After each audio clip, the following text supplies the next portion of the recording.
Salut amis madrilènes, on est parti pour une nouvelle semaine de travail côté Real. J'espère que vous avez passé un bon week-end Pascal. Moi, comme vous avez pu le voir, j'ai pas fait de vidéos, en tout cas de vidéos quotidiennes sur la chaîne. C'était des vidéos qui ont été préparées, notamment celle avec mon frère. Bref, j'espère que le petit concept vous a plu. En tout cas aujourd'hui, retour des vidéos quotidiennes. On va évidemment revenir un tout petit peu sur le match et la belle victoire des madrilènes du côté de Séville. Et puis on va tenter aussi de se projeter sur la semaine de travail avec une seule affiche cette semaine pour le Real. Ça sera ce déplacement demain du côté d'Osasuna avec cet horaire un petit peu particulier puisque le match se jouera à 21h30. On va regarder dans quelques instants des petites infos, des petites stats, notamment à côté madrilène. Le titre et le 35e titre de champion d'Espagne se rapproche à grands pas. On va tout de même démarrer les amis avec une énorme pensée pour Cristiano Ronaldo et sa compagne Georgina Rodriguez. Vous l'avez certainement appris, Cristiano a malheureusement perdu l'un de ses enfants hier. Sa compagne était enceinte de deux jumeaux. Le petit garçon est décédé mort-né tout simplement. Et en ce qui concerne sa sœur, sa jumelle, elle se porte bien, mais malheureusement le petit bout de chou est décédé mort-né. Donc on a évidemment une grosse pensée pour Cristiano Ronaldo et sa compagne dans ces moments difficiles. Le club, le Real Madrid, a évidemment communiqué et apporté tout son soutien à CR7 dans cette terrible épreuve. On enchaîne les amis avec les deux unes des quotidiens madrilènes, Marca et AS, qui font leur une sur le Barça, alors sur des événements un petit peu différents. La défaite du Barça hier face à Cadix pour le quotidien AS, et en ce qui concerne Marca, c'est cette histoire un petit peu particulière entre Gérard Piqué et puis la Supercoupe d'Espagne.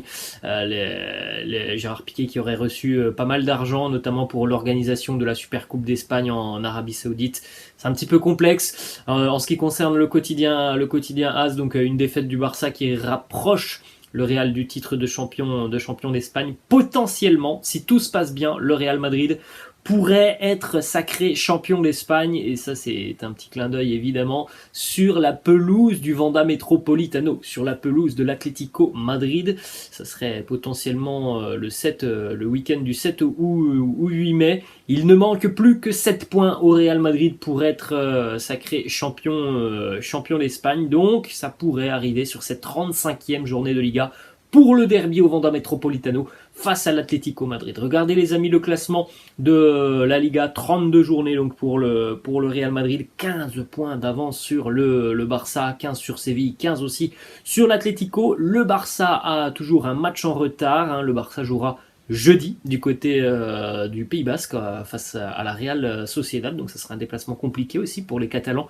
Jeudi donc 15 points d'écart pour le Real, potentiellement 12 si le Barça s'impose du côté de Anoeta face à la Real Sociedad, mais il faut déjà que le Barça s'impose là-bas. Donc s'il y a 12 points au final, il ne restera plus que 18 points à prendre, c'est-à-dire 7 points pour le Real, et le titre sera assuré pour les madrilènes, donc ça sent plutôt très très bon le titre de champion d'Espagne. Les merengues qui se sont imposés 3-2 du côté de Séville. Alors j'ai pas vu tout le match, voilà, j'étais en week-end donc j'ai pas vu tout le match. J'ai vu une grosse partie de la seconde mi-temps, donc je pense que je suis arrivé au bon moment, de ce que j'ai pu comprendre, du résumé aussi de la rencontre que j'ai vue. En tout cas, le Real était mené 2-0 à la mi-temps, une nouvelle fois, ce que l'on peut dire. La force de caractère du groupe madrilène, une première mi-temps compliquée pour le Real, et une seconde mi-temps où ils ont retrouvé beaucoup de ressources, et notamment physiquement. Cette équipe qui venait d'enchaîner 120 minutes face à Chelsea, elle est tout de même allée chercher des points dans les dernières minutes une nouvelle fois cette saison. Donc voilà, une victoire impressionnante du Real du côté de Séville, 3-2 grâce à Rodrigo, Nacho et Benzema, alors que Séville menait 2-0 à la mi-temps. C'est ça quand même qui est aussi assez incroyable pour les merengues. Et puis on le rappelle, on en avait parlé la semaine dernière, Séville n'avait toujours pas connu la défaite à domicile au Sánchez Pizjuán. Le Real a fait tomber Séville donc pour la première fois cette saison à domicile, après un scénario une nouvelle fois complètement dingue, une nouvelle remontada du Real Madrid, qui est d'ailleurs l'équipe qui a remporté le plus de points cette saison en Liga, après avoir été menée dans une rencontre 17 points pris par le Real, alors que les Madrilènes ont été menés. C'est un de plus que le Barça et deux de plus que l'Atlético Madrid, la force de caractère.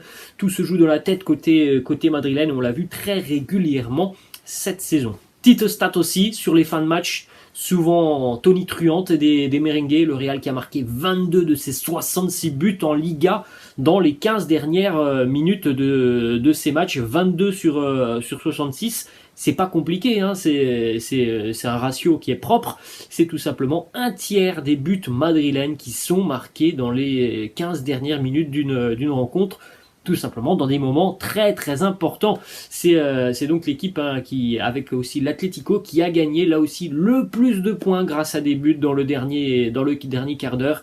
Et tout ça, évidemment, les amis, ce n'est pas anodin. C'est le signe d'une équipe qui est très très forte mentalement, qui a aussi pas mal de ressources sur le banc de touche, avec des entrées très positives. On le voit depuis quelques semaines, des joueurs qui dès lors que Carlo Ancelotti les appelle pour venir renforcer l'équipe sur le terrain, souvent en cours de seconde mi-temps, eh bien ces joueurs apportent beaucoup et se montrent même décisifs. Donc voilà, un groupe qui est sain et qui travaille très très bien. On continue avec une autre stat côté madrilène. Regardez les remontadas récentes du Real Madrid, qui était mené 2-0 face au Paris Saint-Germain en Champions League, qui était mené 3-0 aussi face aux Blues de Chelsea, qui était mené aussi 2-0 donc face à Séville. Et à chaque fois sur ces rencontres, on a eu un Karim Benzema qui a marqué le but vainqueur, 78e, 96e, 92e.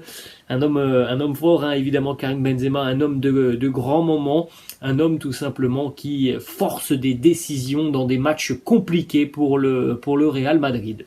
Autre stat en ce qui concerne Karim Benzema, qui est le joueur dont les buts ont rapporté le plus de points au Real en Liga cette saison. 20 points pour Karim Benzema, souvent sur des rencontres où, voilà, comme ce week-end, il y avait un match nul et le but de Karim qui te donne 2 points en plus. Et bien cette année, Karim a rapporté dans ce genre de situation 20 points au Real Madrid. C'est quelque chose d'assez incroyable. Depuis Ruud van Nistelrooy, le célèbre attaquant néerlandais en 2006-2007, jamais un joueur madrilène n'avait rapporté autant de points au Real. Ruud van Nistelrooy à l'époque c'était 25 points, là pour Karim c'est déjà 20 cette saison. Regardez aussi les stats monstrueuses de Karim, qui entre encore un petit peu plus dans la légende du club. Il vient de rejoindre le club et le cercle très fermé des joueurs madrilènes qui ont marqué au moins 25 buts sur une saison de championnat espagnol, et ils ne sont pas nombreux au cours de l'histoire du club madrilène. Eh bien Karim maintenant en fait partie. On a notamment Manuel Paino, Alfredo Di Stefano, Ferenc Puskás, Hugo Sanchez, Ivan Zamorano, Raúl, Ruud van Nistelrooy, Gonzalo Higuaín, Cristiano, évidemment, qu'il a réalisé à de nombreuses reprises du côté de Madrid. C'était quasiment tous les ans pour CR7 au Real. Et donc cette saison pour Karim, avec ses 25 réalisations, il est de très très loin le meilleur buteur du championnat espagnol. On enchaîne les amis avec l'entraînement de la veille, puisqu'on l'a dit, demain le Real se déplace à Osasuna à 21h30. Du côté madrilène, hier c'était donc reprise de l'entraînement après cette très belle soirée du côté de Séville. Il y avait notamment quelques retours au sein du groupe madrilène. Luka Jovic et Dani Ceballos ont fait leur retour. Ferland Mendy et Eden Hazard se sont entraînés sur le terrain et en salle. Donc voilà, ils s'entraînaient seuls, pas avec le groupe, mais voilà, ils s'entraînaient un petit peu en salle, un petit peu aussi sur le terrain. Donc plutôt positif tout de même pour les deux joueurs. Pour Ferland Mendy, avec cette blessure récurrente, voilà, il était toujours un peu incertain pour le match face à Manchester City, mais voilà, on est quand même à une semaine du match maintenant. On a un Ferland Mendy qui est déjà de retour à l'entraînement, en tout cas individuellement. Et pour Eden Hazard, l'opération d'il y a 3 semaines, un mois à peu près pour Eden Hazard, donc retour sur les terrains. Évidemment côté madrilène, voilà, on va pas prendre de risque avec Eden Hazard après une opération comme celle-là, mais voilà, déjà de retour sur les terrains, les deux joueurs. C'est plutôt très très positif. On a une déclaration du préparateur physique du Real Madrid, Antonio Pintus, qui nous parle notamment de cette dernière ligne droite. On entre là, les amis, dans les rencontres décisives de cette fin de saison côté madrilène. Et il nous dit, dans cette dernière ligne droite, le plus important est de travailler sur de petites choses au niveau individuel. Nous sommes plutôt optimistes car les données des tests physiques disent que l'équipe se porte très bien. Les récentes rencontres, notamment en Champions League, notamment face au FC Séville, nous le prouvent. Une équipe qui a beaucoup de ressources physiques pour aller forcer des décisions dans les toutes dernières minutes d'une rencontre. C'est preuve tout simplement d'une équipe qui physiquement est en forme et peut tout simplement concourir jusqu'à la fin de saison dans les moments importants. Le physique est très très important, et côté madrilène par exemple, on le voit du côté du Barça, on a l'impression que le Barça souffre un petit peu plus là physiquement depuis 2 ou 3 matchs. Et bien côté madrilène, là on voit une équipe qui continue de monter en puissance jusqu'à la fin de saison, et évidemment ça aussi c'est prometteur par rapport à la fin de cette saison. Déclaration de Carlo Ancelotti par rapport à la situation de Marco Asensio. Il nous dit: c'est un footballeur avec une qualité extraordinaire, c'est un joueur important qui nous a beaucoup apporté. Je ne peux rien dire sur son avenir, je pense qu'il parle avec le club pour prolonger son contrat. Voilà les mots de Carlo Ancelotti. Bon, on en était un petit peu plus ou moins au courant. Il y a des discussions entre le club et Marco Asensio. Voilà, le club a déjà proposé quelque chose visiblement à Asensio. C'est à lui aussi de prendre sa décision. Est-ce qu'il se voit continuer côté madrilène avec pas forcément l'assurance d'une place de titulaire, ou peut-être qu'un nouveau challenge pourrait le tenter dans un autre club? Il y a notamment, on le sait, l'AC Milan qui est très intéressé. Et on va terminer, les amis, avec une déclaration de quelqu'un qui est très très proche de Erling Haaland et de sa famille, Jan Åge Fjørtoft, ancien footballeur et international norvégien qui est très très proche du papa de Erling, et qui est donc au cœur de ce dossier Erling Haaland.